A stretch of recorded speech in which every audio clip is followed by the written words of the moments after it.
welcome back to the wonderful world of mortgages. I am Brian. I will be your host again today, taking you through all the things that are affecting the mortgage interest rate environment, market, and how it will affect you and what you can do to profit the most off of it if you're buying a house, or to stem your losses if you think your interest rate might go up. So today, interest rates got a little better. We had some intraday reprices for the better from some lenders, and the reasoning is pretty simple, and it can be surmised in one word: Europe. So within the European Union, there are a subset of weaker economies.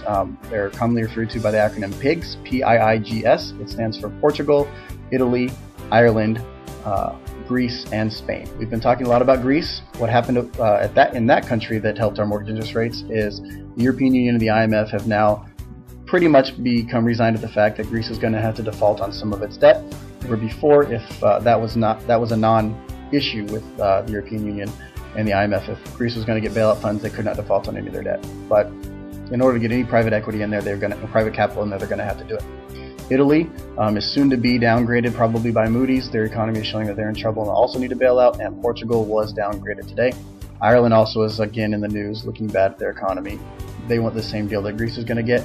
All five nations. We haven't quite got to Spain yet. They're the last domino to fall, but they will.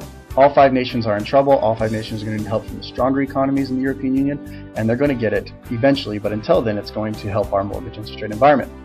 Another thing that we need to keep our eye on is the U.S. debt ceiling. Remember, that is slated, as we've been talking about in these videos, we're slated to reach our debt ceiling on August 2nd, and that's going to be very hurtful for the stock market and mortgage interest rates if the government cannot pay its debts. There's some bantering back and forth right now about whether or not it's constitutional. I don't think that matters. I don't think we're going to get to that point. Some people are of the opinion that we will default, some are that we won't. Nobody knows until it happens, but I'm of the opinion that we won't. Another thing that helped our mortgage interest rate environment today was we had a 3-year Treasury auction, and it went off pretty well. Remember last week, rates were hurt when the Treasury auctions, or week before last, when the Treasury auctions just didn't go off well at all. The auction before last was very good. This last auction was horrible. And this auction has started off pretty well, this series of auctions. We did the 3s. We'll also do, I believe, the 5s and the 10s, or the 7s and the 10s.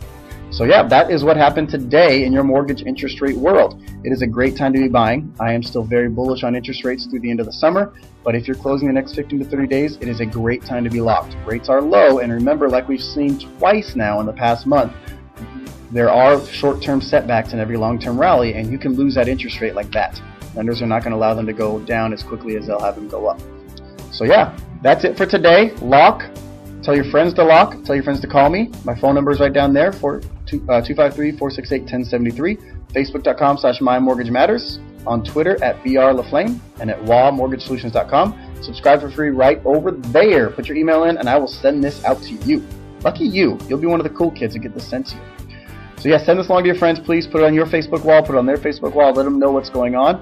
And I do have one cool fact I was looking up today, some obscure Washington laws. 2 that caught my eye are: it is illegal in Washington to pretend that your parents are rich. So don't be doing that. Also, if you're driving a train, 2 trains come to a crossing, it is illegal for either of them to cross until the other has passed. You guys think about that.